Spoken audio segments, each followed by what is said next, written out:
we've got Dr. Shweta joining us. Welcome. Thank you. Good to have you here. Thank you for having me here. Okay, so this evening we're here to talk about food, the significance of food in Ayurveda. We are what we eat. We've all heard that before, and our relationship with food. So if you could just start by telling us just a little bit about yourself. Yes, myself, I'm Dr. Shweta Rao. I'm the Ayurvedic doctor from India. Have been practicing with aspects of healing for the past three to 4 years around. And also I'm an educator in Ayurveda, teaching diploma and advanced diploma students Ayurveda for the past 3 years. Lovely. You got a lot of students at the moment? Not too much, but fair enough. Enough. Yeah. So you do the lectures and the tutorials, you do everything? So yeah, it's all assessment and like you teach. So it's like a wet course, diploma and advanced diploma in Ayurveda, which is advanced diploma is the highest level of qualification which is offered in Australia. Yeah. So Ayurveda is a 5,000-year-old philosophy of the body, mind and soul, isn't it? Yes, of course. No, undoubtedly. And you obviously really enjoy it, and your family have always followed these principles? Of course. Yeah. Being brought up in a traditional Hindu and Brahmin family, without my knowledge of Ayurveda, I was being brought up with the principles of Ayurveda.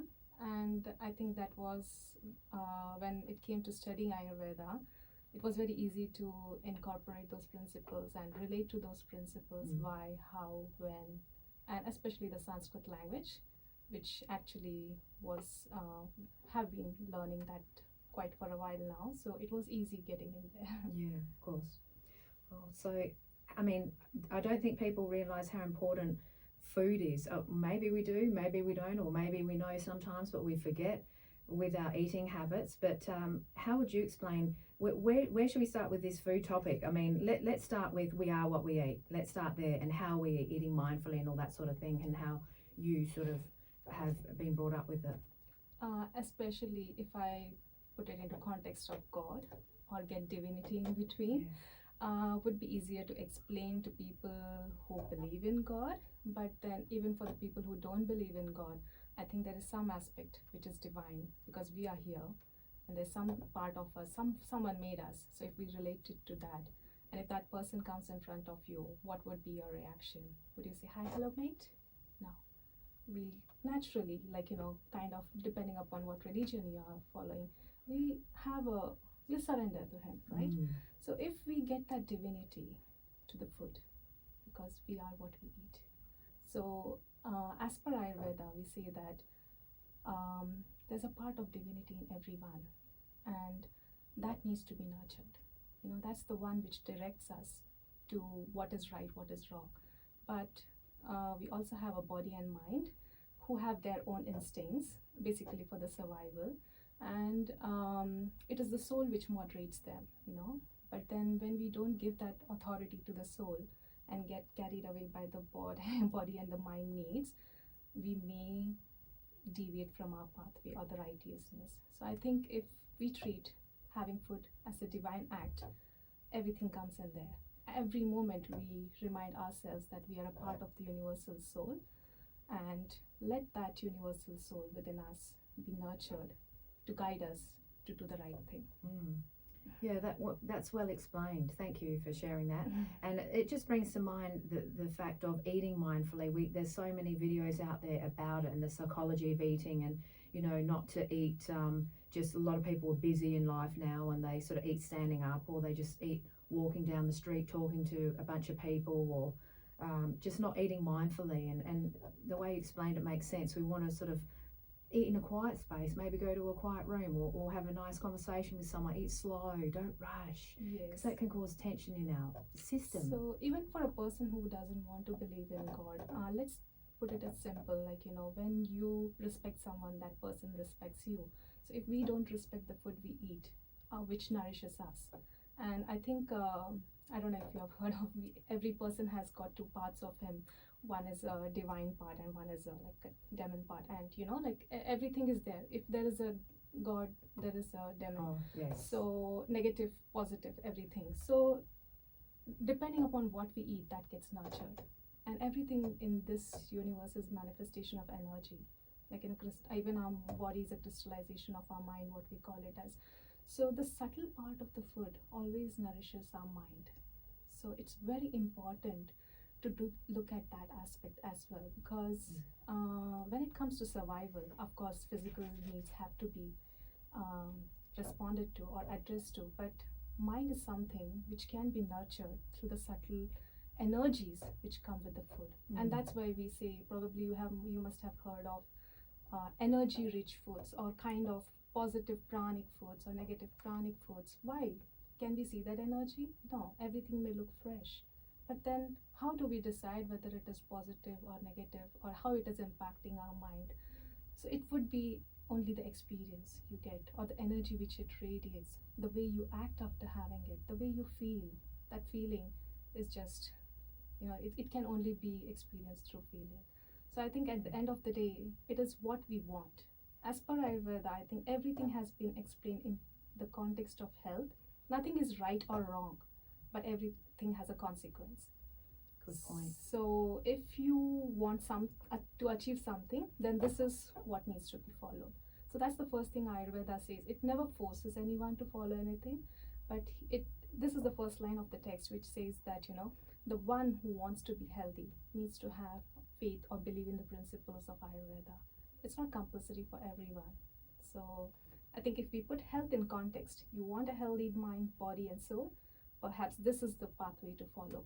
So that comes as an act. So when we respect it, you eat, and everything has got a reason. It says that eat warm. Why? Because it helps to improve your digestion, improve your appetite. It improves the palatability of food. Imagine putting cold stuff in your body. It's like in your tongue, on your tongue also. It's more like a shock. But warmth is what we want. We don't enjoy the very cold thing. Sometimes, yes, maybe, but not always. So irrespective of what season it always asks you to eat warm, unctuous food, which is easy to swallow. It wouldn't irritate your throat. It will be easier. For example, if you want to grind something, you need to add some fat to it. Otherwise, it wouldn't be possible to break down into small molecules. And eating at the right time. What is that right time? Is it day? Is it the night? Is it when the sun is above your head? But there's so many factors which comes into picture, and one of that factor is me. Who am I? What is my constitution? Whether I'm hungry. The most delicious and the most nutritious food, a sattvic food, what we call it as, is in front of you, and you're not hungry. And if you still consume that would still be working as a poison for you, not doing anything good. So whether I'm hungry, and how to understand that, there are some symptoms which you'll experience in your body, or everything has been detailed. How would you understand that you're hungry? It's like when there is lightness in your body, when you burp, but that burp doesn't have the taste of earlier food which you have had. So Utkar Shuddhi, Utsaha, enthusiasm to work. Lightness. To work? Yeah. So you need energy, Yeah, enthusiasm to work. Otherwise, you may feel depressed, low. That's a kind of, so all the opposite of this is the signs of indigestion, or kind of you're not ready for the next meal. Right. So these symptoms, there are several symptoms again. You should be regularly eliminating your bowels and urine. Laguta, that is the lightness. Shuddha, that is hunger. Hunger should come in, but most of the times when we ask people when you should eat, they will be saying when you are hungry. But then you see, hunger is almost the fourth or the fifth point, which comes in the signs and symptoms. So first, they always speak about the burp should be clear, and you should feel lightness in the body. So the person who's going to consume the food, his state of mind again is also very important. How he's feeling. If I'm feeling anxious, if I'm feeling nervous, then probably, to explain in terms of energy, there's a negative energy which is created around. So we always say, don't eat when you're anxious, don't eat when give some time for your body and mind to settle down, and then it will be able to see the things as they are. So okay, this is the food, now I have to eat it, and it has to nourish me. Otherwise, when you're disturbed, it's very difficult to understand how much you're eating. Probably you may eat more or less. So So many beautiful principles along with the rationale. When you tell people that this is why it needs to be done, you understand the importance of it. Otherwise, we have been always ordered by people, do this, do that. Exactly. Who would like to get into those things? Probably it is recommended to do this because this helps you in To this give a way. reason why, so we know. Exactly. So that's what has been my approach. Like how the way the things have been told in Ayurveda, it's in a beautifully way explained. This is it, this is right, and this is how it is going to be. So if you want to be healthy, choice is yours. You follow it or don't follow it. Exactly.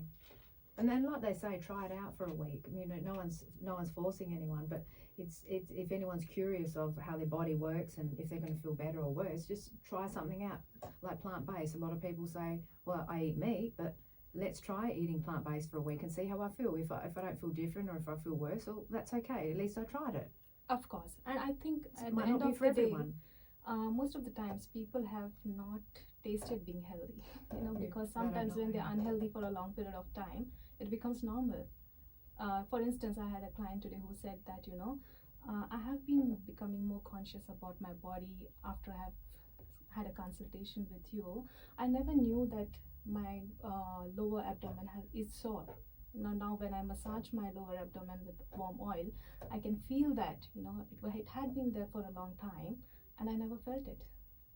Say that it was normal to be in pain or uncomfortable or bloated. Exactly. And once you taste health, I'm sure nobody wants to go back to being unhealthy experiences. Yeah. Makes sense.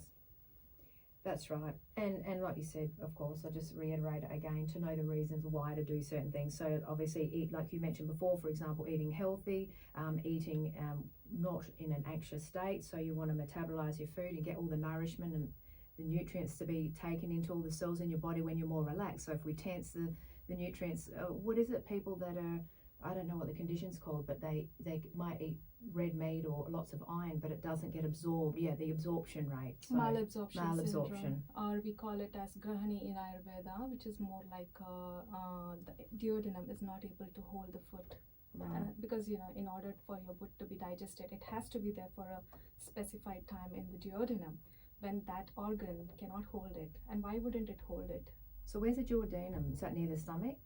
It's the after the stomach, lower part, small intestine. Before the it goes C-shaped. into the. If you have seen the diagram of a gastrointestinal tract, the lower part of stomach is converted into C-shaped small intestine. So that's the duodenum, wherein your bile comes in, your pancreatic juice comes in, and that's exactly the place. So it's like the food is already broken in stomach, and now the enzymes act on it to assimilate it into a form of juice or ahara rasa, what we call it as the digestive juice, which the different elements of our body like the rasa, rakta, masa, meta can assimilate that thing. Because if we eat a banana, it won't be able to get converted into our elements. So that needs a preparation. Like it needs for example, we cannot eat the grains. We have to prepare it so that we can eat it.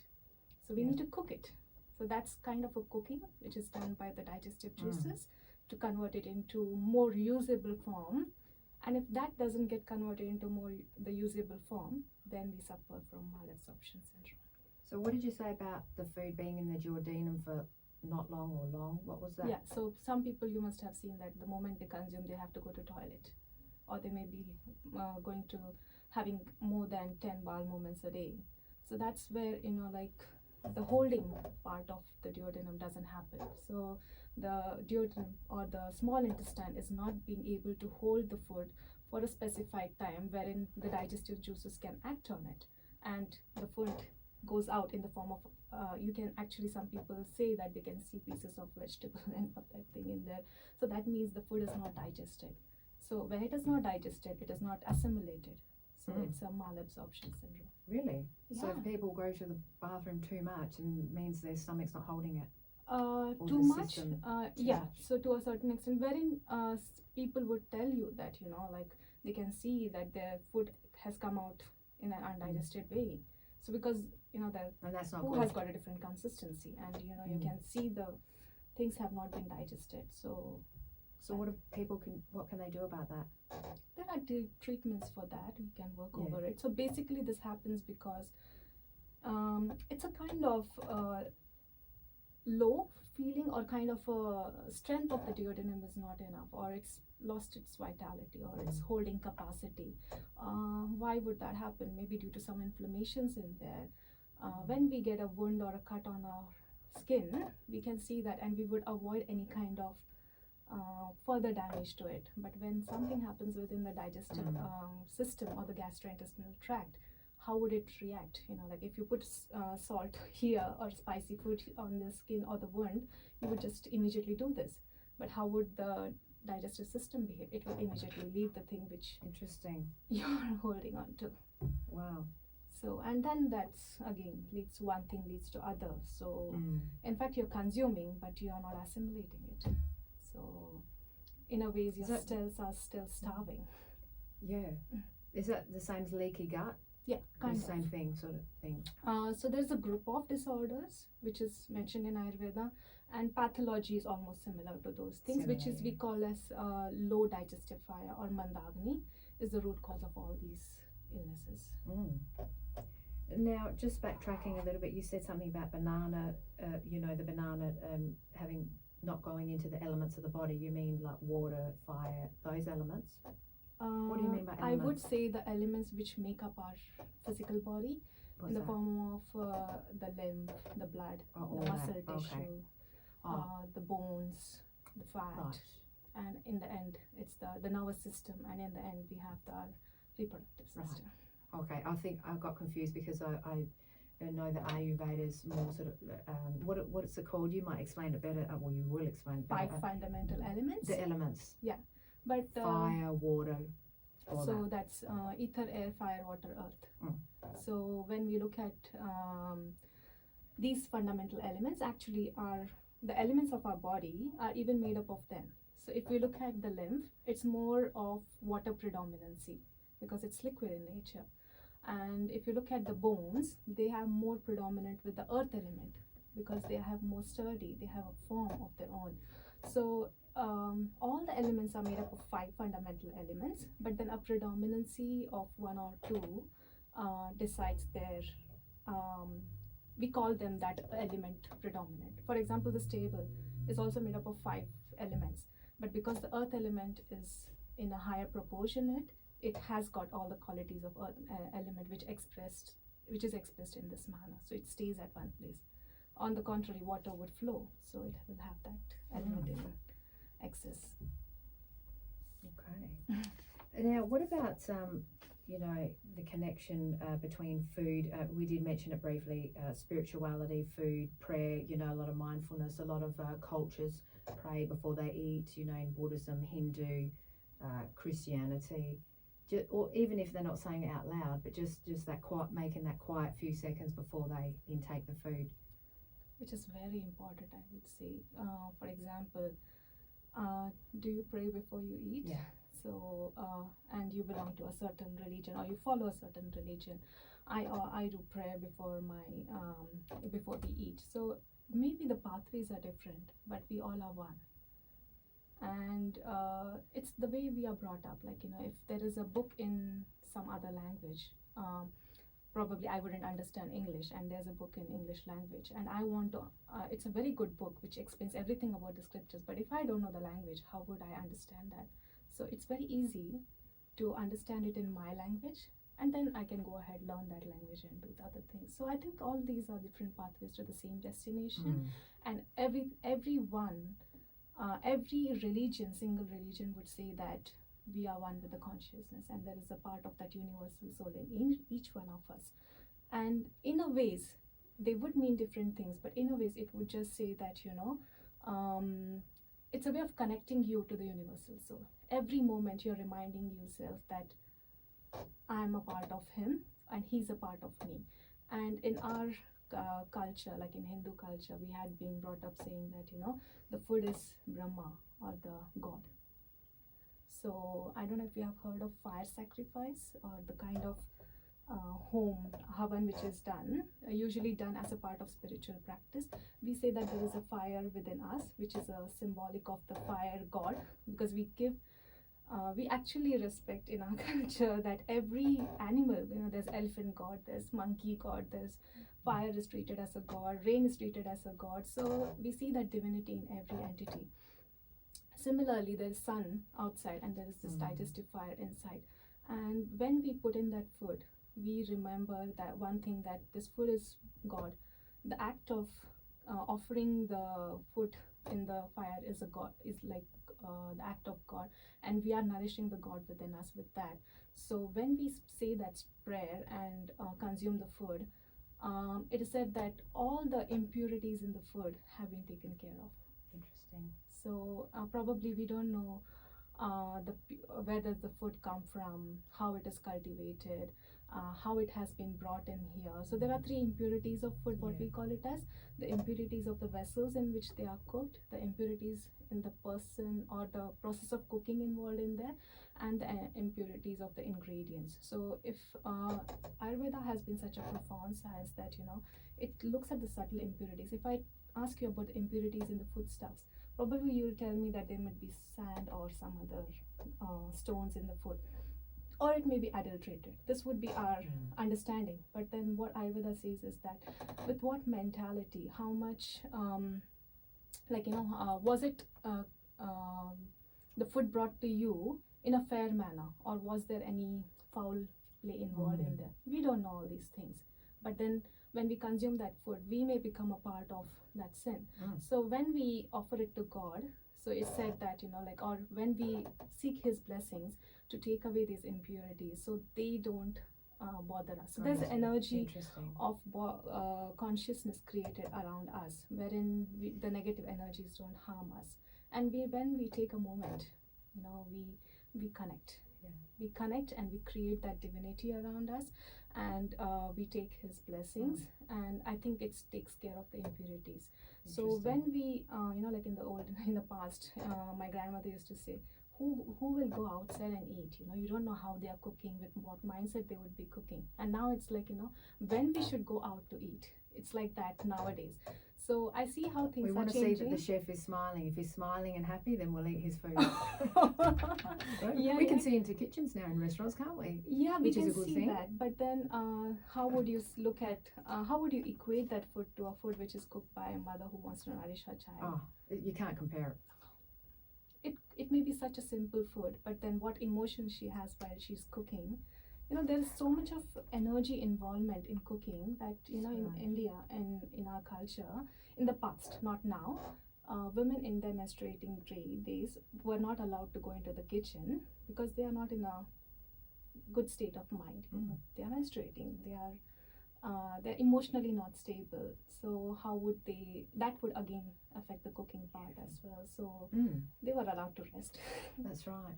And even those sort of old traditional rituals of, in villages in different parts of the world, our grandmothers and great grandmothers did it. They'd get water, like a jug of water, they'd fill it, leave it overnight, cover it so no insects went in, put maybe some rose petals on, said a prayer over the water, and the water becomes more alkaline, and it's healthier for the body because it hasn't come straight through the pipes, it's moved, the energy composition changes. Excellent. And this is how we call it as sanskara. For example, nowadays we have aqua guards and lots of filtering modalities, and you do all sorts of things, but it has been proven nowadays, they have seen some electromagnetic radiations coming out of it, and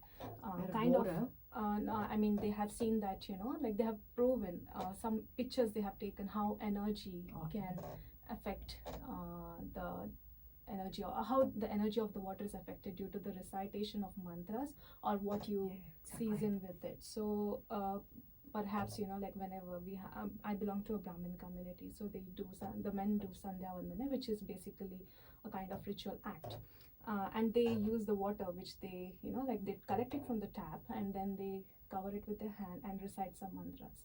So and they use it for offerings and all, and then it's consumed in the form of prashadam or kind of tirtham. So when you consume that, of course it's the same water which you have been consuming, but the taste changes, energy changes, and and that's how it was mentioned that you have to always do some offerings and recite some mantras, which are like mantras are also like energies, Yes. subtle energies. So I think in a ways it makes a huge difference. So Yeah. what mindset you're cooking with, it's very good if you are using mantra chanting when you're cooking as Yeah, well. praying over the food. A simple act of ghee making also, for that matter, like ghee is such a, have you heard of ghee? Yeah. So it's such a, the act of making ghee itself is very holy and pious and spiritual, I would say. But what kind of mantras you recite when making your ghee can also improve the energy of that particular foodstuff, for that matter, food or drinks. It's been proven that mantras can change the energy of those things. I saw just before, we've got 1 minute left. Sorry. No, you've shared some beautiful things. Thank you. I saw a Japanese scientist. He was in the medical field, and you can find it out there. I forget his name now, but if you just typed in the keywords, I'm sure it would come up. And he did a scientific experiment. He had different jars of water, one for anger, one for love, one for agitation, and he'd sort of get the water and hold the water jar or glass of water and have good pure thoughts towards it, pray on it and put it aside, and then another jug of water, anger and yelling, so the vibration of the yelling would go into the water, etc. And there was the water was different under a microscope. There was like snowflake looking pretty That's crystals what I was talking about. with the love one, and the anger, the water looked quite demonic, actually, quite scary. The particles under a microscope looked terrible, and there was like mold growing in it. This is science. Exactly, people have done studies on it. We're not just sort of making things up. It's out there. It's out there. And same thing happens with eclipses as well. We say that when you don't consume the food during eclipse, or don't use the food which has been already cooked before the eclipse, is for the same reason, because the energy of the food changes. Interesting. That might, look, we've run out of time. I'm so upset, but that's all right. Maybe we'll continue talking in a couple of months, let's say. Maybe we can do a part 2. Let's see how we go. No worries. Thank you so much for coming in. Fantastic talking to you. Thank you. Thank you for making me comfortable. Thank you so much. You're welcome.